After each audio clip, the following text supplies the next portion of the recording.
আলাইকুম। আজকে বানাবো আমি কোরিয়ান চিকেন বাহবন রেসিপি। এই রেসিপিটা খেতে কিন্তু অনেক সুস্বাদু এবং হেলদি। এর মূল উপকরণে চলে যায়, নিয়ে নিলাম 3 কাপ ময়দা, তার সাথে 1.5 টেবিল চামচ নিয়ে নিলাম ইস্ট এবং 1 চামচ নিয়ে নিলাম বেকিং পাউডার। নিয়ে শুকনো উপকরণগুলোকে ভালো করে মিশিয়ে দিচ্ছি। এটা ভালো করে মিশিয়ে নিতে হবে। আর এখন মাঝখানটা আমি খালি করে নিচ্ছি। এর সাথে দিয়ে দিলাম পানি, টক দই,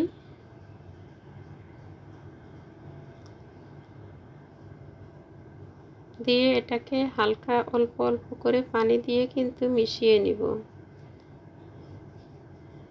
এখানে যখন ইস্ট ব্যবহার করবেন তখন কিন্তু হালকা কুসুম গরম পানি দিয়ে কিন্তু ডোটা তৈরি করার চেষ্টা করবেন, অথবা হালকা কুসুম গরম দুধ দিয়ে এই ডোটা তৈরি করতে হবে ইস্টটা অ্যাক্টিভ হওয়ার জন্য। এখন কিন্তু আমি একটা র্যাপিং পেপার দিয়ে এটাকে মুড়িয়ে রাখছি। আর চিকেনগুলা আমি কেটে নিচ্ছি। চিকেনগুলা পাতলা পাতলা করে এবং লম্বা লম্বা সাইজের করে কেটে নিতে হবে।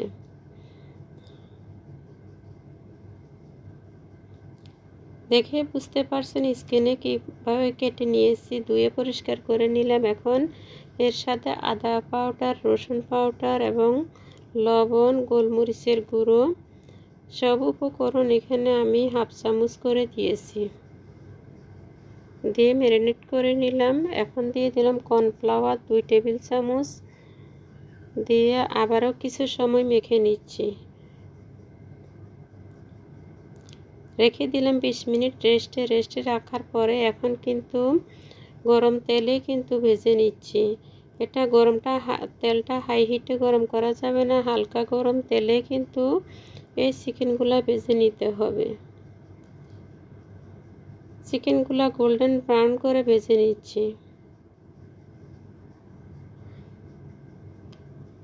আর আমার ডোটা কিভাবে অ্যাক্টিভ হয়েছে দেখুন, কতটা ফুলে গেছে, ডাবল হয়ে গেছে ফুলে।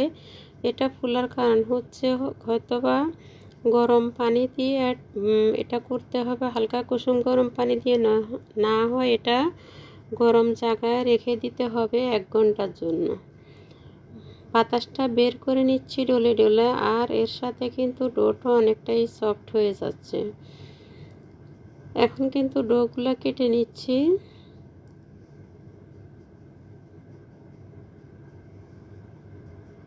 কাটার পরে এগুলাকে আমি একই মাপের করে কিন্তু কিভাবে মিশিয়ে নিচ্ছি দেখুন, কতটা স্মুথ হয়েছে ডোটা। এখন কিন্তু এটাকে বেলে নিব। এটা বেশি বড় করা যাবে না, একবারে ছোট করা যাবে না, আর পাতলাও করা যাবে না। দেখুন স্কিনে দেখে বুঝতে পারছেন কতটা মোটা এবং কিভাবে রেখেছি।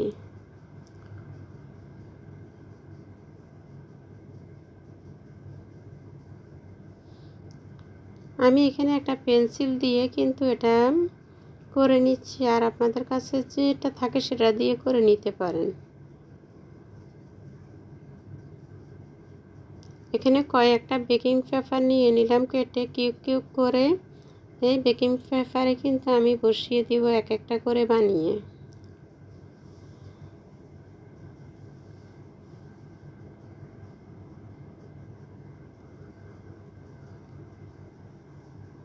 দেখুন এটা বেলতে কিন্তু কোনো ময়দার প্রয়োজন হচ্ছে না। ডোটা যদি পারফেক্টভাবে হয় তাহলে কিন্তু ময়দা বা তেলের কোনো প্রয়োজন হবে না। এটার এখানে একটা গুরুত্বপূর্ণ টিপস হচ্ছে, এটাতে কিন্তু তেল ব্রাশ করতে হবে। তেল ব্রাশ করতে হবে। একে একে আমি সবগুলা একই সাইজে বানিয়ে নিব।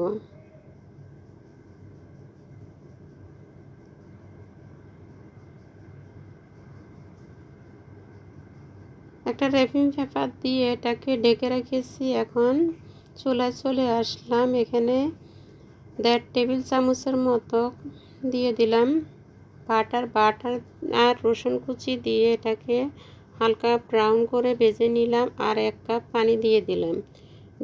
1 টেবিল চামচ সয়া সস,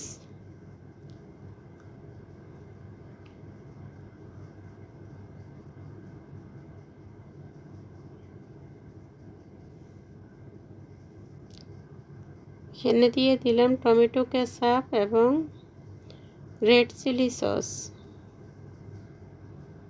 স্বাদ মতো লবণ, লাল মরিচের গুঁড়া 1 চামচ, চিলি ফ্লেক্স 1 চামচ। এটা ঝাল যাদের খেতে পছন্দ তারা কিন্তু চিলি ফ্লেক্সটা ব্যবহার করতে পারেন। এখানে আমি কিছুটা সস তুলে রাখছি।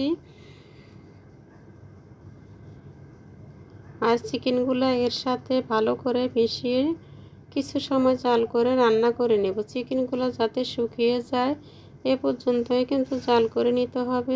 এখানে দিয়ে দিলাম 1 টেবিল চামচ তেল, তার সাথে কিছুটা ধনিয়া পাতা দিয়ে দিলাম গার্নিশের জন্য। দেখুন চিকেনগুলো রান্না হয়ে গেছে, এখন তুলে নিচ্ছি। আর আমার চ্যানেলে যদি নতুন হয়ে থাকেন অবশ্যই একটা সাবস্ক্রাইব করে নেবেন, পাশে থাকা বেল আইকনটি অল ক্লিক করে রাখবেন আমার নিত্য নতুন ভিডিও দেখার জন্য অল নোটিফিকেশন পেয়ে যাবেন। এখন কিন্তু আমি দেখুন স্টিমে বসিয়ে দিলাম, বেকিং পেপার সহ কিন্তু বসিয়ে দিলাম। এটা 20 মিনিটের জন্য বসিয়ে দিলাম। 20 মিনিট পরে এসে কিন্তু এটা চেক করে দেখছি প্রত্যেকটা রুটিয়ে কিন্তু পারফেক্টভাবে হয়ে গেছে। একে একে আমি সব রুটিগুলা বানিয়ে নিলাম। এখন কিন্তু রুটিগুলা সাজিয়ে নেওয়ার পালা। দিয়ে দিলাম শসা, তার সাথে এখানে চিকেন দিয়ে দিব।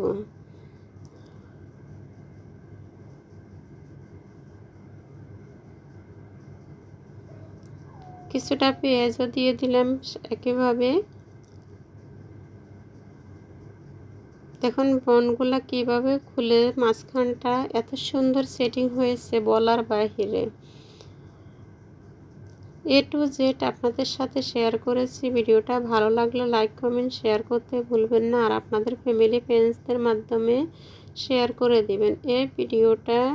এই রেসিপিটা আপনাদের বাচ্চাদের জন্য অনেক হেলদি খাবার, আর টিফিনেও দিতে পারেন, সকাল কিংবা বিকালে নাস্তার মেনুতেও রাখতে পারেন। খেতে কিন্তু অসাধারণ একটা মজার রেসিপি, একবার হলেও ট্রাই করে দেখবেন। একে একে আমার সব নাস্তাটা রেডি হয়ে গেছে। দেখুন দেখতে কত সুন্দর লাগছে। এখানে বিদায়, আল্লাহ হাফেজ। আপনারা সবাই ভালো থাকবেন।